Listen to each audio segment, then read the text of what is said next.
You're listening to a random unnamed fantasy football podcast. Here's your hosts, Corey, Shebass, and Justin, a.k.a. the NFL Junkie. Man, we've had a long weekend of fantastic games. And also, Justin had a long weekend hanging out with a friend of the podcast, Dante Culpepper. I'm just kidding. I've never actually met the guy. But seen all your pictures coming through of you hanging out with Dante Culpepper. And the first thing I thought of is, wow, it's amazing that some of these Vikings players still hang out in Minnesota. Because he had, how many other teams was he on? I mean, I know he went to the Lions, right? Where else did he play? He played Miami. He was Miami. Okay, Miami and the Lions. Yeah. It's like, you'd think that he would hang out in Miami. It seems like a way cooler spot to hang out than, I mean, he actually Northern lives Minnesota. in Fort Lauderdale. What's that? He lives in Fort Lauderdale. He just came up to do some signings and do a couple of events. Oh, sweet. I thought you said siding. I'm like, how bad is it for the dude if he's installing siding? No, he's doing just fine. You said signings. Coolest thing that ever happened to me, I was my kid, he does like the Dalvin Cook camp back in the day, and he does that Adam Thielen camp still to this day. And we see Adam Thielen all the time because he only lives like 2 miles from me. And he just looks like every other guy around here. Like, he doesn't even really stick out like when you see him or whatever. But so he does the Dalvin Cook camp, and Dalvin he was playing a little bit differently than Adam Thielen. Like, he wasn't really running around with the kids. He was kind of like, he wasn't even there on day one, He's been to multiple Dalvin Cook camps. The second time Dalvin was there the whole time. The first time he wasn't. Like, the first day it was somebody else, and then Dalvin came right at the end, and he was like, had a bunch of security and stuff like that. And the kids had asked him, we heard you have a special guest coming tomorrow. Who's it going to be? Is it going to be Justin Jefferson? And he kind of like hints to my kid, like, yeah, like Justin Jefferson's going to be here. But I had known as a parent, they had told us that Adam Thielen was coming. So the kids are super excited. They're like, Dalvin told us Justin Jefferson's coming. And I didn't have the heart to be like, dude, he's not coming. It's going to be Adam Thielen. And so we go to the next day. The camp is at the local high school. And I knew the guy who owns My 7 on 7, or who founded My 7 on 7. So he allowed me to go down there on the field with those guys. And, I'm a real estate broker, and I'm talking on the phone and doing my thing. And all of a sudden, somebody comes up to me and says, hey, there's a car with Louisiana plates parked in the parking lot. And I think JJ's in there. So JJ ends up getting out, has his hood on, everything. And he walks up, and he's kind of like acting real conspicuous or inconspicuous, and he's hanging on the sidelines, and the kids don't even see him. So I see him. So I go over to my son to whisper to him, like, hey, JJ is here. And my kid just freaks out, and he goes, JJ's here. And all the kids go nuts and stuff like that. So he couldn't even hold it back. And so then they run over, and JJ's there. And then Alexander Madison showed up, and then Thielen showed up, and CJ Ham showed up, and they all showed up. And then they picked a couple parents to run drills, and I was one of the parents, and I was wearing like dress shoes. So I took off my shoes, and I was in socks, and I went to go run the one side, catch it this side, catch it that way, just keep catching it different ways. And I got like 5 passes thrown to me, and I dropped like 3 of them. So, and they're on the loudspeaker, and they're all kind of laughing, making fun of me. And then afterwards, Dalvin Cook runs up to me and slaps hands with me. And he goes, "It's a lot harder with people watching, ain't it?" Yeah. And then JJ did the whole thing I did, only he did it like gritty, and the whole time like catching everything while grittying each route. And so, yeah, that's the highlight of my Vikings career when it comes to meeting up with those guys. But I did get a picture with all those guys, which is pretty cool. A few of those pictures, and Jairus got the picture. My son got the picture with JJ. So we've been trying to get it signed ever since. We just can't get close enough to him to get him to sign it again. But still pretty cool. Hell yeah! If you would have caught all 5, if I would have caught all 5, then Cook maybe would have never said anything to you. Yeah, probably. He probably would have ran over and just signed. There you go. Whatever. Good point. Yeah. Yeah, he probably remembers me because as the guy that couldn't catch. No, I'm just kidding. But the next year, my son was trying to get Dalvin Cook's autograph at the same kind of like camp or whatever, and Dalvin wasn't signing any autographs at the time, and his kind of like the people around him were trying to get everyone to like let him leave because everyone was trying to surround him.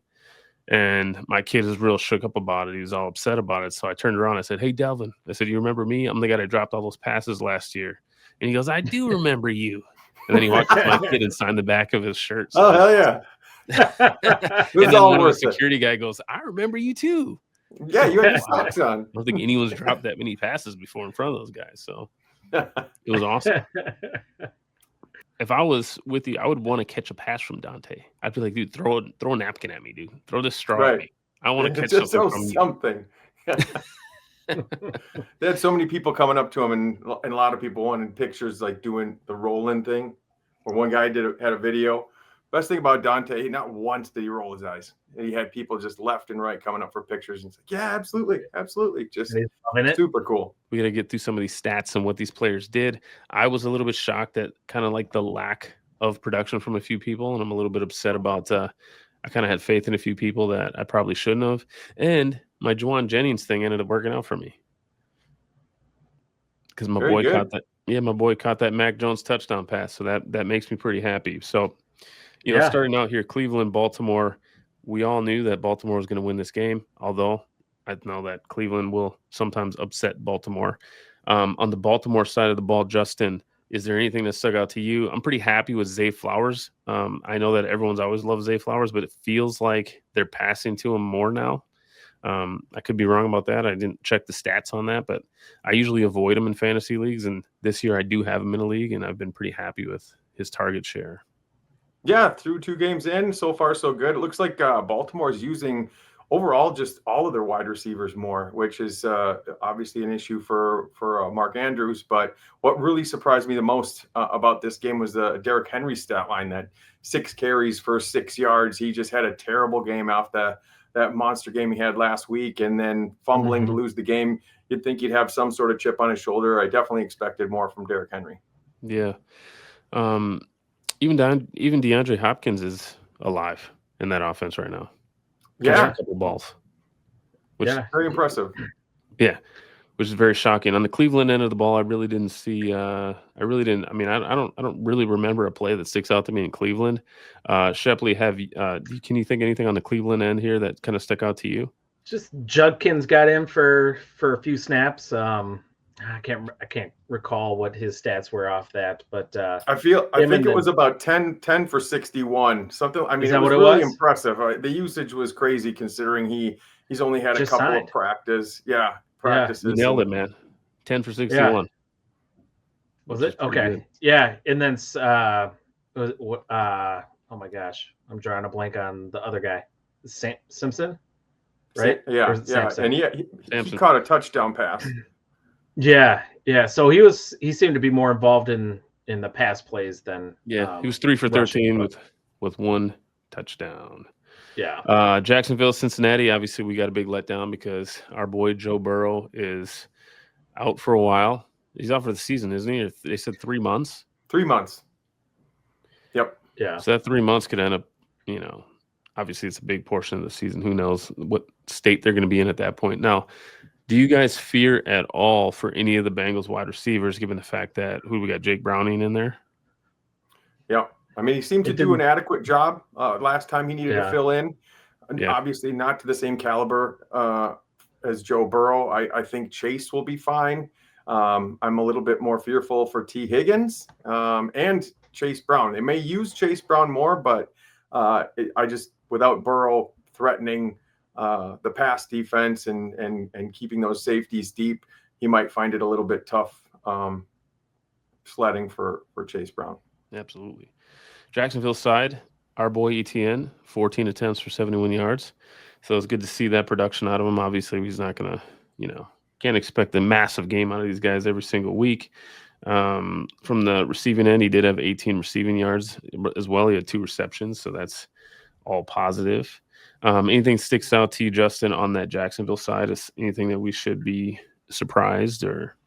BTS or BTJ, excuse me, is a little concerning through the first couple of weeks. I'm still pretty confident in just the skill set, but so far, no real big games. He did have, I think, 12 targets, so he's getting a lot of looks, and they just haven't been able to connect. I think it's only a matter of time. That's isn't that your boy, Shibas? It is, and he's got that.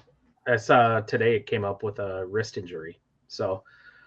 I don't know if that's been an issue for the past 2 weeks, but that might be something to kind of keep an eye on going forward with him. I would say also Tootin got 8 carries too in that game. So I don't know if they're gonna split or what. If they're gonna continue using them, but that's a that good. was a little disheartening actually for those of us with ETN actually. Oh well, I got you know, a it'd be nice to see ETN get those all of those 20+ carries himself. Your boy Scadaboo switching over to that Giants Dallas Cowboys game that your boy Scadaboo got into the end zone. You guys told me that he was going to do well. I'm still glad that I went with my guy. Who did I say I played again? 49ers guy?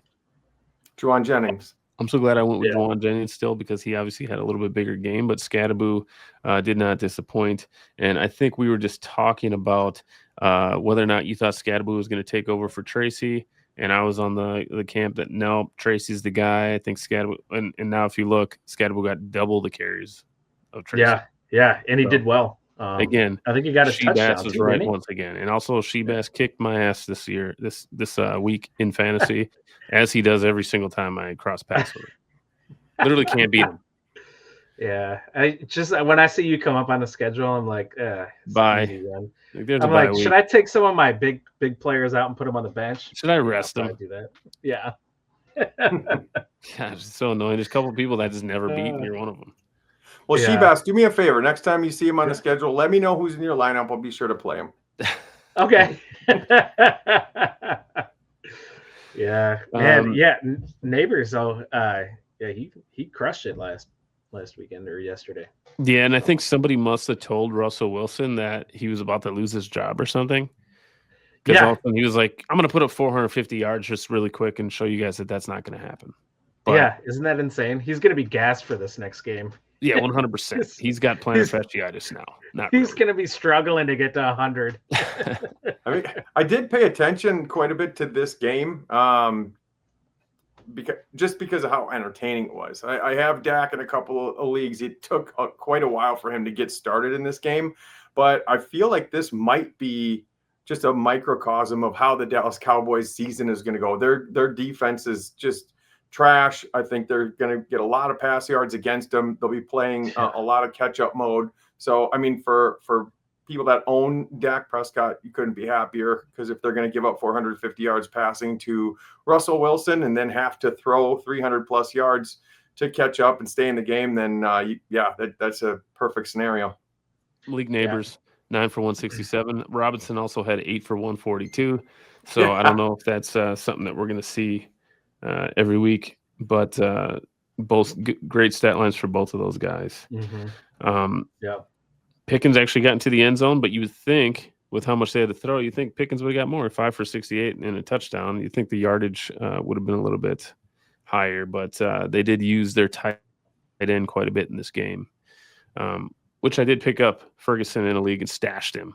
It's a league that neither one of you guys are in. I did it just to stash him right at the beginning of the season because I seen him out there, and now I'm glad I did. Hopefully that continues. 9 for 78 for Ferguson. As far as like the running backs go, Javonte also 18 for 97 and a TD, and I think he busted. I don't know how his long was 30 yards, which I think last week you said that you thought his average per carry was going to be 2 yards. 2 yards. Yes. Yeah. I'm going to have to take, so far I'll take the L on that Javonte call. He still doesn't pass the eye test, but even this week he looked even a little bit sharper than last week. I did see that 30-some yard touchdown run. He gashed through there. He looked pretty quick, and as soon as I said that, I had to admit I'm going to be eating my words. That's over 5 yards a carry if I'm doing my math correctly. Yeah, and I'm not even about to start doing math, but I do believe you on that one. NFC North right now is starting to scare me just because of how terrible my Vikings played this weekend. It's looking like the Lions are going to be the kings of the North again, or obviously the Packers. I don't know. I'm kind of torn between those two. I think the Packers might actually edge them out a little bit this year. They seem to be a little bit more of a complete team, but the Lions just put it on the Bears. 50-burger. That was ridiculous. It was good to see their run game get going again. But as far as the Bears go, Shebass, did you anything sticks out to you as far as the Bears go? I know that Caleb Williams with his 200 yards and his 19 completions ended up doing what it needed to do to keep me in my guillotine league. I did not get chopped this week, and I was a little bit nervous about that. But anything else? No, I mean Caleb Williams didn't look good. I watched a little bit of that game. yeah, it just looked terrible again. So I got he one did share enough, of Roma Dunze, and I'm super excited about that. And so yeah, he had a good game. 2 scores, yeah. And then Loveland, him up supposed to be a big guy coming in into the season at the tight end position, and he hasn't done shit for 2 games. And He had 1 target this week. Yeah, that was it. This game overall was just a shit show for both tight ends. The only person who didn't really get a stat line was Laporta for Detroit. But hey, I took the L on that last game with Javonte Williams. But last week we talked about overreactions. I said the Lions were going to be just fine. I said this game was going to be a get-right game. And boy, I hit the nail on the head with that one. I was trying to say that the Lions are back to being the Lions. And I wanted them to go, 0-17. But it didn't happen. Yeah. I am actually pretty happy about that Roma Dunze thing, mainly because I think I have AJ Brown in that league. And now maybe I can trade AJ Brown for more than he's worth and just throw in a Dunze in that spot because, who knows, man. I really, it seems like all of Caleb's production just went to Roma Dunze. Yeah. Both of his touchdowns, everything else. Yeah. He was loving him. And he was supposed to be that guy that is supposed to take that next step too this year. So I don't know, maybe that's how it's going to be going forward. And he is. Jahmyr Gibbs, 12 for 91 and a touchdown. That's the type of stat line that you like to see out of him. Get the same exact amount of touches pretty much as David Montgomery, but just get like twice the amount of production, which is seems pretty standard. Yeah, I do feel like the game was a little bit of a blowout. I feel that kept their carries close. I just still have a general feel that Gibbs is going to eventually take 65 to 35% of the carries. That's just what my gut has been telling me. And Montgomery in this one, in some of the garbage time, kind of burns some clock. He was able to get some additional carries, so kept it kind of close.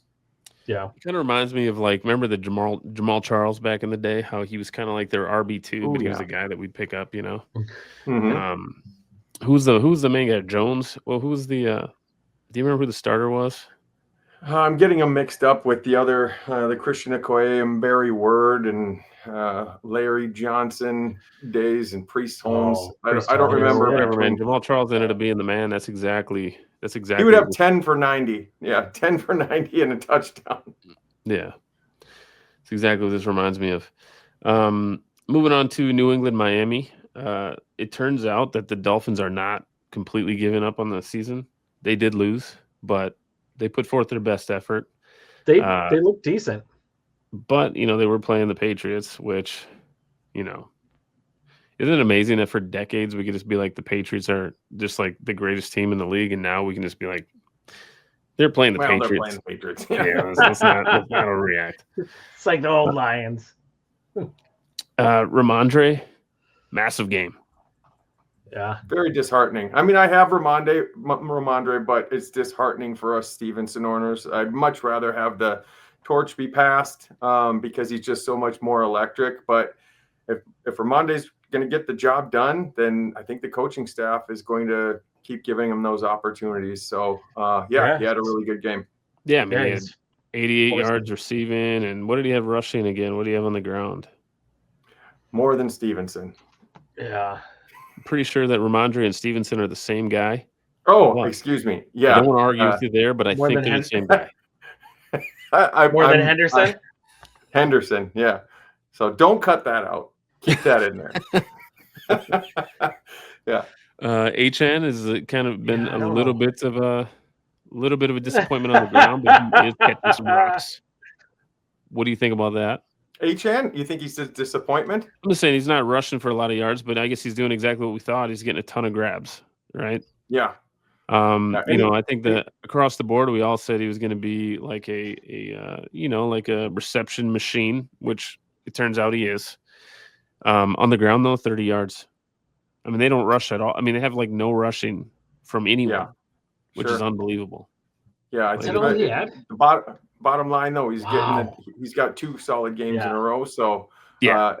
If you're in a PPR league, then you're happy with that. Absolutely.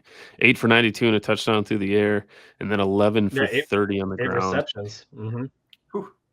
Washington only had 23 yards. I mean, legitimately, they had like less than 60. They had 61 rushing yards. My math is terrible, but that's true. As a team. Yeah. So moving forward, do you guys think the Dolphins are going to continue to be fantasy relevant like they were last week, or do you think they're just playing the Patriots? I think they were just playing the Patriots.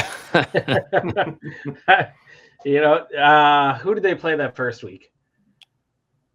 Indy. Yeah, they played Indy, but you would think that they played you think they played the Eagles, but they actually played Danny Dimes and the Indianapolis Colts. Yeah, actually the Colts are the first team that didn't have to punt in 2 weeks. First 2 weeks of the season. So first team ever? Yeah. Wow. Yep. Wow, that's awesome. Yeah. But with regard to the Dolphins and if they're going to be fantasy relevant, I some of these teams, some of these players, I'm still holding reservation. It's been 2 weeks. Don't want to overreact one way or the other. Still don't. I don't know which way they're going to go. Let's give it another week or two. It was encouraging to see Tyreek Hill put up 100 yards. Encouraging to see Waddle get in the end zone. So there's a little glimmer of hope. Let's see if they can build on some of that momentum, and let's hope they're trying to just gain some of that chemistry that they had a couple of years ago. When we were watching the Monday game, they were talking about Jordan Mason, and they were talking about him last year playing for the 49ers, and they just mentioned for a second about how he came in when McCaffrey got hurt, and all my ears heard was McCaffrey hurt, and I freaked out. And then I realized what they were talking about. And so still, even though McCaffrey had a good weekend, yet again, I still am on edge about McCaffrey. Like when I did watch the game, I mean, like every time he got tackled, I was like, please get up. Please don't limp. Completely. You guys still feel that way as well? Yeah. I mean, anytime he goes down. I mean, after Adrian Peterson got hurt, after he tore his ACL and he came back, it was the same situation, right? Like just every time he gets hit, you're like, please get up. Please get up. Yeah. It's funny. I mentioned last week because I was in that same situation that it wasn't worth the stress of having to watch that and deal with that every tackle that I was ready to take 75 cents on the dollar for him. And I had Dustin, who was in our last podcast when we were talking about that, just bombarding me with trade offers to try to get him off my hands. Of course. I did not pull the trigger, so it was my only bright light with each other. So, like for the listeners out there, like in every league I'm in, the same two commissioners, it's Stump and it's Justin here, the NFL junkie, and they always pull off these magical trades. I'm sure everybody has these in their league. It's like they convince you that it's fair, and you believe it because you trust them, and then you end up getting completely ripped off, and then the next year somehow they do it again. They do it again to the same people every single year, and it's like, how are you guys able to do this? Like. I've even had Stump invite me out for like beers and like pretend like he wants to hang out with me, and then he presents the trade to me after we're already eating like appetizers and stuff at Applebee's. So it was all part of his grand scheme. It's like, are you paying or what's going on here? Well, we have the benefit of those trade charts that they have online, so as long as the numbers add up, it is fair. I mean, try to even though there's explain like why 5 dudes on one side and 1 dude on the other. It's funny when Stump and I do trade. Usually, one of us do get the better end of the deal, and we don't find out till after the fact. So, last year I got McBride off of him for Kincaid, and I think I even got a draft pick. He went out and got Josh Allen. He wanted that connection, so he traded me McBride for him. So, I got the better end of that deal this year. He traded me Pacheco for Benson and a couple of second rounders, so I'm regretting that one at this point. He tried to trade me Pacheco. Yeah, so I mean, it all works out for him until the last trade. He always does one too many. We talked about that before. Yeah. 49ers, Juwan Jennings, he put up some good numbers here. What was he? He was 5 for 89 and a touchdown. I'm wondering if Mac Jones is not going to be better for these receivers and stuff like that. What do you guys think about that? I think Mac Jones, because he's like has that gunslinger mentality, he might actually help. I feel like the passing game in San Francisco. He was good for BTJ last year, so if he can make it happen, the only problem is he usually has tunnel vision for one guy, and if it's Juwan Jennings, then good for you. But I feel bad for the Ricky Pearsall owners. If this game is any indication, it looks like Jennings, I think he got double-digit targets, if I'm not mistaken, and Pearsall only got half that. So hopefully, Jennings had 10 targets. Pearsall had 6. So it wasn't, 6 is still pretty good. He was 4 for 56. He didn't get the touchdown, or else, one more and it was a grab. If it was a touchdown, they'd be fairly similar stat line. Well, the one good thing is, as soon as he was pronounced the starter, so everybody kind of jumped off ship. They say Mac Jones is hot garbage, but he seems fairly adequate, at least for the receivers anyway. Yeah. And there's a hot rumor, though, they're going to try to get Kirk Cousins. Oh, I don't think anyone wants to pay Kirk Cousins' salary, but there's a hot rumor that they're going to try to get Kirk Cousins because they wanted him originally. They did, a couple times. And I thought that he denied that, didn't he? He said he didn't want to go there or something. I think that he just likes getting paid like a bunch of money, and I think even right now, he's on the sidelines with his helmet on. Like he's just ready to go in at all times. He keeps his helmet on, ready to go. He's ready to go, but at the same time, dude, think about how much money he's making. So he's probably like, you know what? Cool, I'll take 1 year off, let my body fully heal. Eventually, they're going to get sick of paying me this money. Yeah. Other side of the ball, Spencer Rattler's surprising me again by making people fantasy relevant because he did hit Olave for 54 yards on 6 receptions, and Shaheed also was 4 for 52 and a touchdown. I expected Spencer Rattler to be Christian Ponder Jr. I expected him to do absolutely nothing. He only put up 200 yards, but all we care about here is the other guys. And Alvin Kamara had 100 yards on the ground. The other guys had some decent fantasy numbers as well. And then Kamara also was 6 for 21 through the air. So turns out Kamara's still relevant, which I was not fully expecting this year. Yeah. I do own him, but I wasn't sold on him until now. Pretty happy. Yeah, he definitely looked good throwing the ball. When he did throw it. So that's that, just like you, I was a little surprised by that, especially after watching him last year. He just didn't seem like he could connect or didn't have the timing down with any of his receivers. So that's what I was expecting going into this year. But we'll see how he goes. If he keeps going up in the right direction or if he plateaus and this is the best we're going to get. I wonder if Kellen Moore might have something to do with this because he's got a good history. And you're right. He's making everybody else in the offense serviceable. Obviously not big time numbers, but if you can plug them and play them, Juwan Jennings is a nice plug and play streaming tight end so far, two weeks into the season. So he's getting spreading the ball around and doing an adequate job. There's another Juwan Jennings at tight end. I had no clue. Juwan, geez, I'm really having a brain fart tonight. What's his freaking name?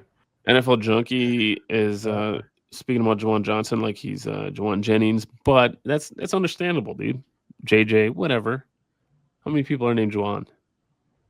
Not many. There's too many J's. Yeah, especially in the Woodbury area. Yeah, definitely. I'm still feeling the effects of that late night with partying with Dante Culpepper. Yeah, absolutely. Yeah, you got excuses here. Yeah.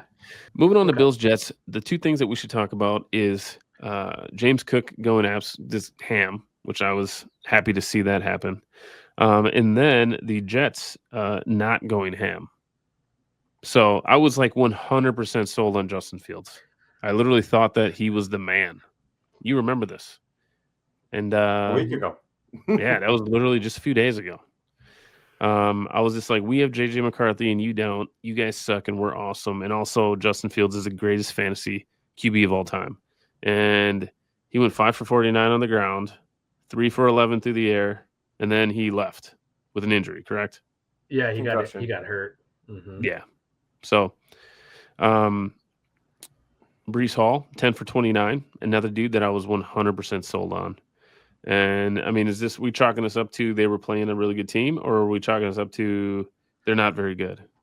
No, I think they were just playing a really good team, and it's in a division rival as well. So, and then you had your quarterback leave during the game, so I think that just deflated them, which happens sometimes. Not every team's like the Bengals where your backup comes in and starts crushing it, right?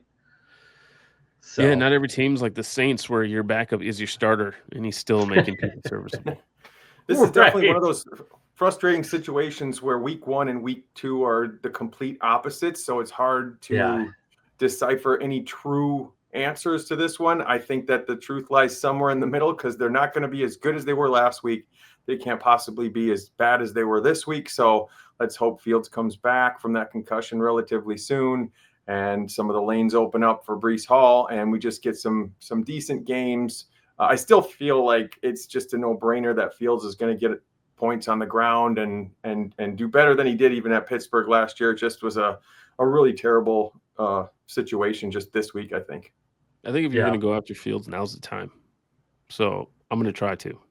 Will you trade him to me? I don't have him in our league. Oh, Dustin does. This is worth a shot. Stump. Yeah, it was worth a shot. What's funny about that is Justin is the guy that tries to make multi-league trades. He's like, dude, I'll trade you this dude in this league if you give me this dude in this league. I think I have tried that. It never does work. No success. No, yeah. Everybody's just like, I don't see the ROI on this. It's like, so you want my team to get worse in both leagues, and you want to win the championship in both leagues? It's weird. Yeah, don't you see how this makes sense for everybody? Did you guys see that they had to reset Josh Allen's nose? No. Yeah, he came out it looked like nothing, right? It looked like his head went in the back of somebody's back or whatever, and then all of a sudden he came out just rushing out. And we saw all this blood coming out. And then later on, it ended up coming out that they had to reset his nose. It broke that bad. Yeah, and then he was back in there. It broke or just dislocated or something? Or is there no, it broke. It broke. Wow. It broke, and they had to reset it. And but is he playing next week? Dude, he was right back in the game. I think Trubisky took 2 snaps. That was it. He's like, get his ass out of there. And he came in. He was on his little pony. Yeah, just kidding. As soon as he said Trubisky, I'm like, how many top QBs are the freaking Chicago Bears going to draft before they actually find one that sticks? I don't know. That's it seems like a cursed situation over there. Yeah. Moving on to Seahawks Steelers. One, I'm shocked the Seahawks put it down on the Steelers like this. I know the Steelers did just hand them a touchdown. I don't know how NFL players can, especially when you're only on special teams. I didn't see what player it was, but I assume this guy's who was it? Caleb Johnson. Oh, okay. The rookie running back they just drafted. Oh, That's 2 weeks in a row. He really he's not a very good showing. Yeah, not a great showing. Yeah. Sam Darnold, 295 yards, 2 TDs, 2 interceptions. But I think the biggest shock of this was Charbonnet literally doing nothing compared to Walker. And he got literally 2 more carries. Charbonnet got 2 more carries than Walker. Again, I saw Walker 15 for 10, and Walker went 13 for 105 and a touchdown. Yeah, and he had a big rush that was a touchdown. He averaged 8.1 because of that, but it was a 20 yards was his longest rush. And he averaged 8 yards, and Charbonnet averaged 0.67 yards. Mm-hmm. So my common theme so far this show is just that blatant, that's my theme, is week 1 and week 2 being so dramatically different in so many circumstances, and this is another one. Charbonnet making me look like a complete buffoon, and getting 1 yard, and Walker going off. It just was like night and day compared to week 1 and week 2. What you can make from it, I really don't know where to go with it. I think you're just gonna have to roll the dice with them. I think one of the things that I get from this is that Sam Darnold's an actual real NFL quarterback. I expected him to go to the Seahawks and just return back to Jets form. But on that front, I didn't jump into our thread yesterday, or was it today? Today when you guys were talking about Wentz and how he's going to be starting because JJ's out, and you guys don't want to go to Wentz. But I mean, we said the same thing about Darnold, guys. Look what KOC can do with these. I want to go to Wentz for sure. I'm the one. I typed Wentz. You just because our line is shot and you did No, that was somebody else saying that. I just went to Wentz. I don't understand what all went wrong with Wentz. I think with the QB whisperer, I think that we could actually be good and move the ball with Wentz for sure. Okay, that's kind of what I was getting at. he had that injury in Philly at the end of that rookie year, and he seemed like he was never the same after that. Like, Sure. I don't know if Yeah. that knee injury, like he just couldn't move around in the pocket like how he's used to, and it just wasn't comfortable throwing it. So I'm kind of equating it to, Darnold being drafted high. He had the pedigree, never was really given adequate direction. He had the magical one season, so he's got it in him. Danny Dimes, look at what he's doing now after just 2 months on the bench behind KOC. So, I mean, if anybody's going to be able to right the ship with Wentz and get some good, decent production out of him, I think that this is it. So, a possible career resurrection here. Yep, that'd be fantastic. However, I don't know how long JJ is going to be out, and I doubt that he would bench him after his. No, correct. But 2 to 4 weeks, I think it's. I'm not even looking at it like it's super catastrophic. Sure, I don't want. I want JJ to get his reps. I'm not dramatically upset with what happened week 2. I just think it's a natural progression. There's so many people last week. He's the savior. This week, shouldn't be on an NFL roster. I think it's all just people just reacting so critically, so quickly. It's a long process. So correct. I mean, he's only 22 years old. Smith and Jigma 8 for 103. Cooper Kupp we talked about last week 7 for 90, and then Horton. I think I asked you, Shebass, if you thought Horton was going to do anything this week. You said absolutely not. He had a touchdown, 2 for 32. You need some credit. That's trash. It's because he sneezed and caught the ball. That's it. Yeah, that's his only luck. Good for him. You're right though. He did catch the touchdown, but he played a very small part. The other two are the number 1 receivers. JSN is just the real deal. He's going to get his double-digit targets every game. Fortunately, he didn't explode quite yet. I mean, I don't know if anybody who has him on the roster is willing to part with him, but I'm just going to keep screaming from the rooftops by. Yeah. JSN's the man. And if anybody's struggling at the tight end position too, guy you can keep an eye on is that Arroyo. I think I said his name right. So yep. I think he's available in some leagues. I think on some he's rostered, but should be available in some. Gainwell didn't do much vulturing this week, which is fantastic. Warren, 48 yards. He did get the bulk of the carries, 14 carries versus the 5 for Gainwell. I did mention Freiermuth last week, and he went 3 for 31. So I said that I just jokingly said that there's too many cooks in the kitchen when it comes to tight ends there, and that holds true. So I'm right again. I am the Nostradamus of fantasy football tight ends when it comes to the Pittsburgh Steelers. Just kidding, but I did see that Metcalf did nothing besides that 1 touchdown grab. So, I mean, overall, the Steelers did not look good. Agreed. For fantasy the whole pass game. Agreed. For fantasy football purposes. It's kind of weird when you think about, because I'm moving on to the Rams Titans. It's really weird when you think about the people that were drafted with Stafford, because Stafford really does not look very old. And if you remember, he was drafted the year before Sam Bradford, right? Yeah. And then who was the second QB off the board when Stafford was drafted? It was Josh Rosen? No. It was way before that, wasn't it? Oh, yeah. He was with Buffalo, wasn't he? Yeah, this guy went to Tampa Bay. Freeman. Josh Freeman. Yes. Yeah. That's how long this guy's been relevant in the league, dude. He's a freaking superstar. He's like the LeBron James of football. Pretty much, dude. And he seems to be maintaining his youthful ways. 23 completions for 298 yards. Pretty good. Williams, 66 yards on the ground. Got to be happy about that. Puka Nacua doing his thing. Devontae Adams had a monster game, right? 6 for 106 and 1. Puka Nacua was 8 for 91, which is amazing because he also had some rushing yards. He had that one long 45-yard rush. The Rams, they look fantastic. Moving on to that Titans side of the ball, Ward had that ridiculous touchdown pass. Did you guys see that? Yeah. To the rookie. That was fantastic. That was exactly what I think. Weren't we just talking about how he tries to rush and it doesn't work? Well, this time he scrambled and it worked. Running backwards, worked, what did you say? So when he runs backwards, he runs away from the line and this of time he's scrimmage? running this way and he throws it the other way. Like, could you imagine if that would have got picked? That he would be getting destroyed today. but we all love him on ESPN. But we all love him. Tony Pollard had a great game. Ridley 3 for 57. I know that last week you had mentioned Ridley is kind of being like a flex play. Justin, do you still think that Ridley kind of falls into that flex area? Or are you starting to feel more comfortable with him as Ward's kind of looking like he might be better than anticipated?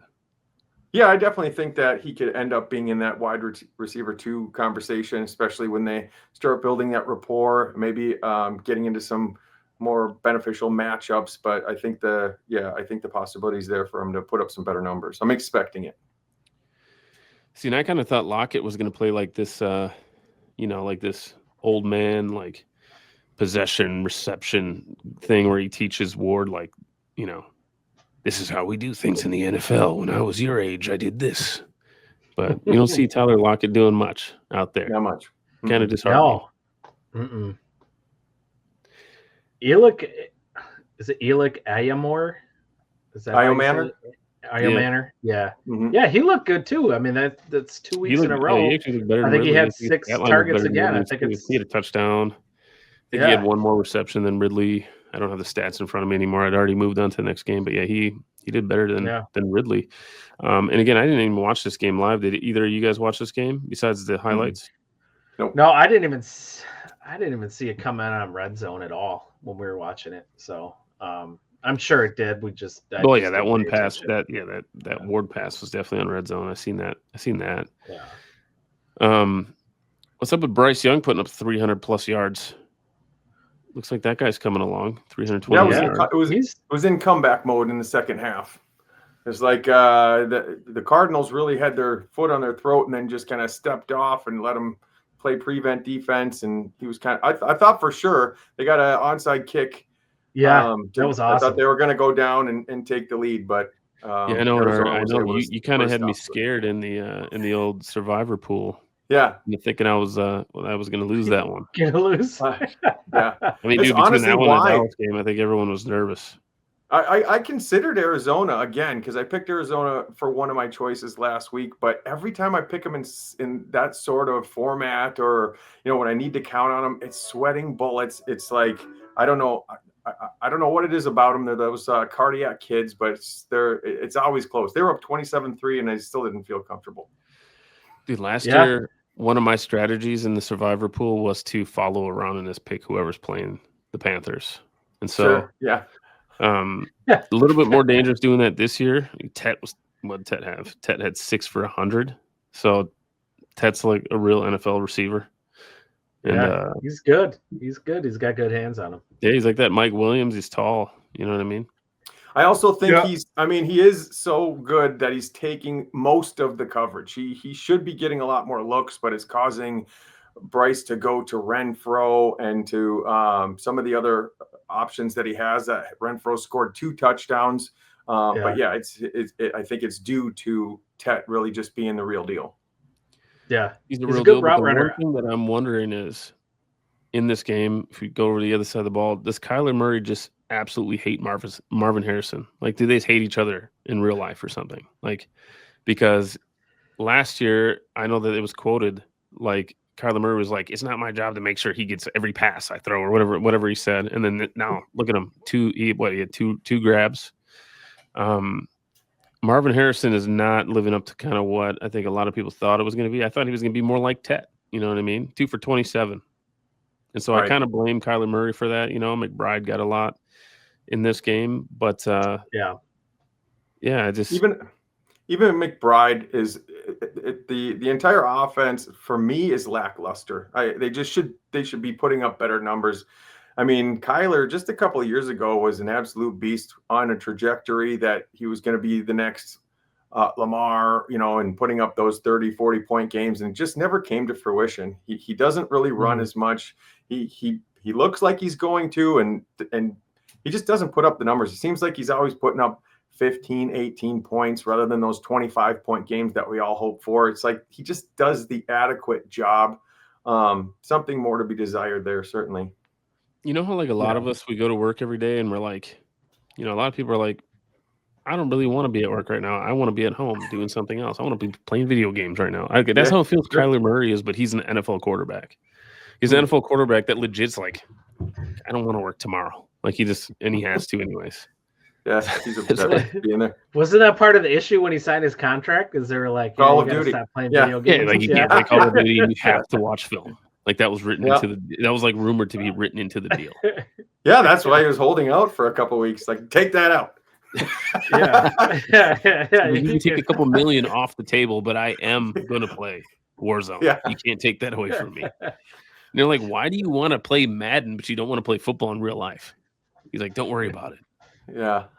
I am hoping that there's a little bit of gelling that needs to continue to happen. I don't recall if Arizona has a new offensive coordinator this year, but some of the action, like when I'm watching the games, and I've specifically watched McBride, I have him in a few leagues, but the passes are just off, and it doesn't seem like an accuracy thing. It seems like there's an option route, and McBride has to make a choice based on coverage, and he's going one direction, and Kyler thinks he's going another direction, and I feel like they just aren't on the same page on what decision is going to be made. And I think that comes with just being involved in the same offense for a little bit longer of a time and spending that time together. They do have the rapport for the last couple of years, but it seems like there's some new wrinkles they might be putting into the offense that they're just not seeing the same read the same way. That's a great take. I watch a lot of Arizona games. Did you really watch that one? The Arizona game? Did you? Yeah. Okay. I think it's amazing that the Colts didn't have to punt, but they only won by 1 point against the Broncos. Right. But I don't think any of us expect them to beat the Broncos. I didn't. I thought they were going to lose for sure. I mean, I never would have picked them in that eliminator game, Denver, meaning like it just seemed like one of those games, especially after Indy played well last week. They seemed like one of those teams that, hey, they might surprise us. You never know. And so far, 2 games in a row. I wonder who's like people are going to start gunning and trying to get Anthony Richardson, because I know that the Vikings actually wanted him and tried to trade up in that draft to get him. I remember that. Yeah. Danny Dimes, 23 for 316. Pretty good. And also, I got to eat some crow on Jonathan Taylor. I got to eat some serious crow on Jonathan Taylor. He was 25 for 165. Wasn't a full believer in him, but you were, Justin. Yeah. AKA the NFL junkie. I know that you tried to target him in leagues. It made sense too. I mean, to target him late because he's a 3-down back, which we don't really get a lot of that in the NFL. Mm-hmm. The value for where he was going just seemed right, and I mean, he looked electric in this game. The flare pass that he caught and turned on the Jets was just insane. And yeah, Giddens wasn't on the field one bit. We were kind of concerned last week because he completely closed out the fourth quarter. You did not see Jonathan Taylor once. And so we were a little concerned that he might be losing some touches to him. Giddens didn't get 1 carry, so he was absolutely the workhorse in that close game, and they just kept feeding him at the end of the game. Jonathan Taylor's probably going to be one of those league winners because people got him as their freaking second back, and probably may even have him as their third back based on where he was going. So I mean, definitely a league winner. And if you drafted somebody higher, you might be able to get rid of him in this. Insert Jonathan Taylor, trade somebody else high before. Yeah. Did you see my team in the Motorline League? Another guy who's putting up good numbers, 14 for 76 and 1. You did tell me that you thought J.K. Dobbins was going to have a pretty decent game. I think it was really slow starting out, but then he made up for it there at the end. So he's another one of those guys that people just grabbed late, and he's doing better than like Pacheco and stuff that people grabbed much earlier in these drafts. Yeah. And Pacheco is just getting nothing. So I haven't watched the KC games much, but I mean, what do you think is going on there? Which one are we talking about? Dobbins or Pacheco? I'm talking about Pacheco, even though we're not even on that game. I just think that I was expecting Pacheco to be somewhat fantasy relevant, but it doesn't appear that he is. We're actually going to move on to that game right now. Eagles Chiefs. Nice little segue here to Pacheco. Yeah, Pacheco is very disheartening. He's still running hard. I think that he could find some open space. The injuries to the receiving core, Ray Rice being suspended, might have something to do with this. They aren't really clicking. If they find a way to get some of their passing, I think they want to pass to open up the run rather than vice versa. I I just got to point out that you just called Rashee Rice Ray Rice, which is God absolutely damn it. hilarious. Hey, the elevator closed on You're him. going back. You're going. Now you're like picking players that haven't been in the league for like a decade. Ray, right, and get well. He did get suspended. Let's be fair here. That's true. That's true. You said For the that rest of his 10 years life. too late, but Ray Rice also suspended. He's been suspended for a very long time. It must be the last name Rice. Yeah, Rice and getting suspended. At least he didn't say Jerry Rice. That would have been really weird. Oh wow. You know, that's got to be a big factor though with Rice being out though. I mean, God, and Smith, he only had one rush attempt. The rookie. Well, yeah. you know, I'm looking at it. Yeah, Kareem Hunt was 8 for 31, and Pacheco was 10 for 22. Kareem Hunt literally was more efficient. Pacheco's more like the two yards per average carry guy right now that we're seeing. And Kelsey, 61 yards, but they don't have anyone to pass the ball to, man. And it's Kareem Hunt only had one. Patrick Mahomes, 187 yards. This is coming from the new GOAT. I mean, I thought Pat Mahomes was the new GOAT. He's throwing up 187 yards in a game. And I think Pat Mahomes is so good that the Chiefs are just like, we don't need anyone else. Because it really doesn't seem like they are going with. Like, they should try to go get a big-name guy. They should go get Tyreek back. Yeah. I know he's a little bit older. But I think he still has that ability, though. It's just like you're right. That would be a good match. I mean, Tyreek Hill's getting open, and Tua can't even. He's overthrowing him by 10, 15 yards. I think that would be a really good fit. Yeah, they should go back and get him. At least then I'm happy that he's on my fantasy squad.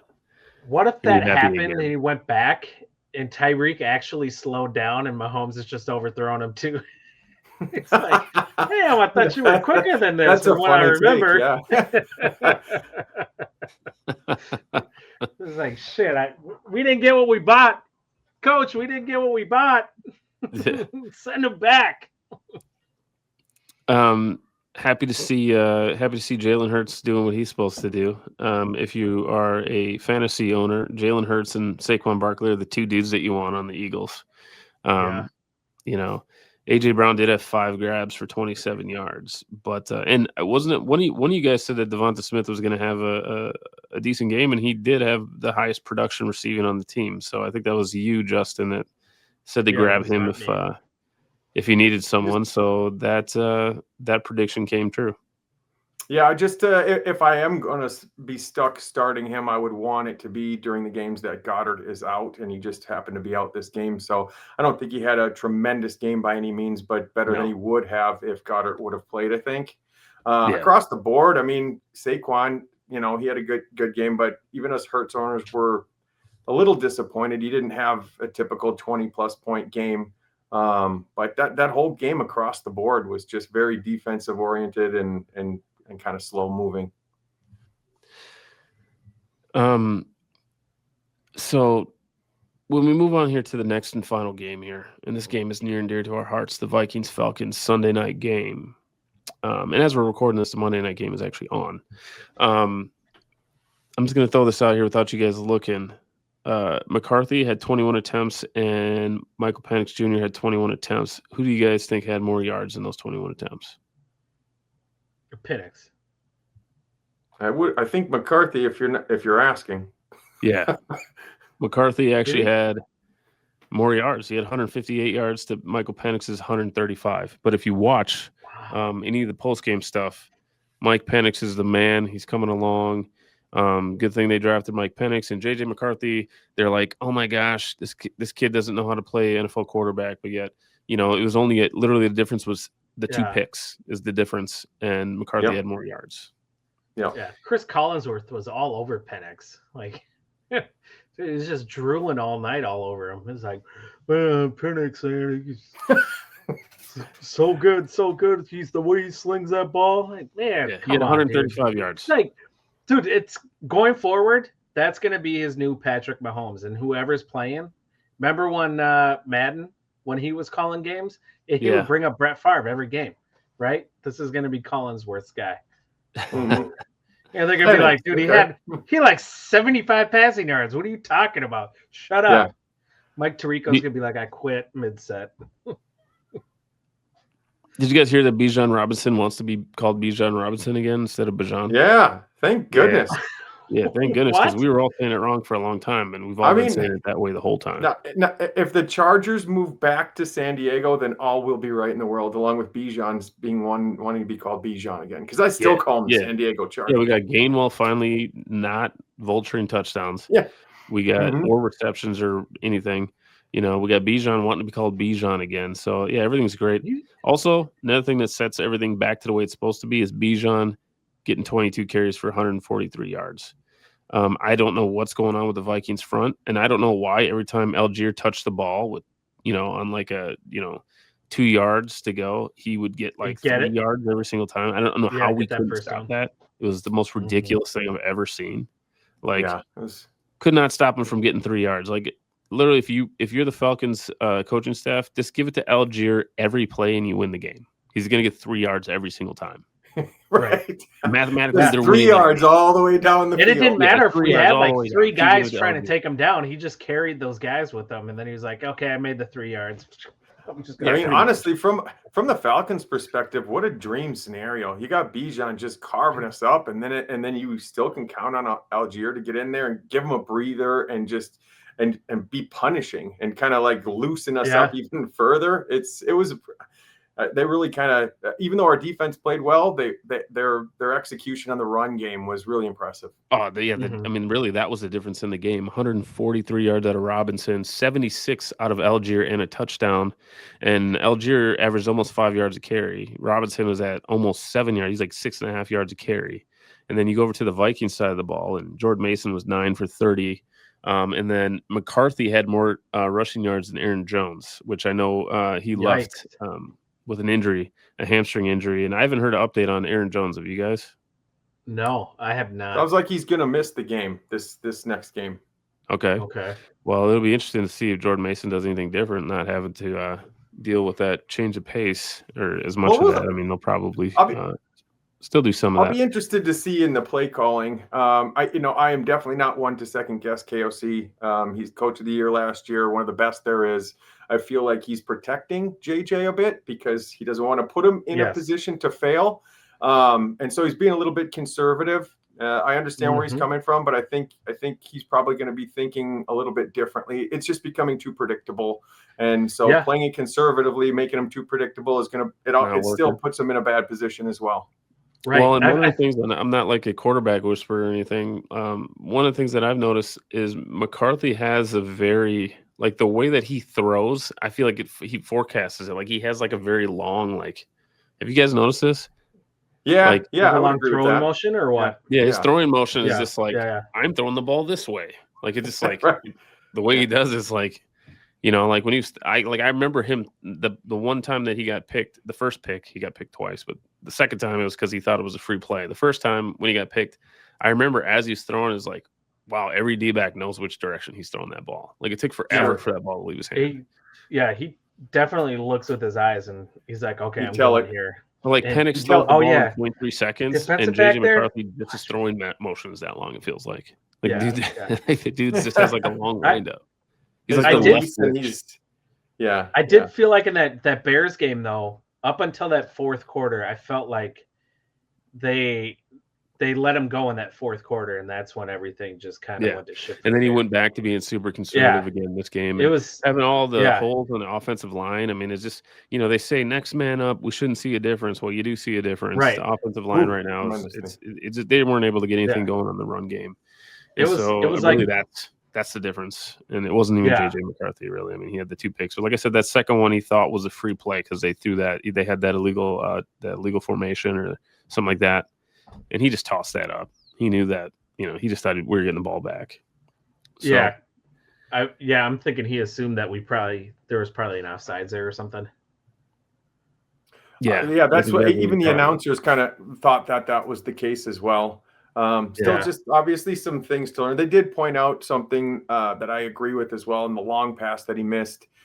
Just putting a little bit more touch, a little bit more air under it will allow your receiver to make some adjustments. He does want to throw it on a laser. A little bit more Russell Wilson. We got these tall, fast receivers, and JJ had 81 yards, but it was pretty much all on that one grab. That was a beautiful route.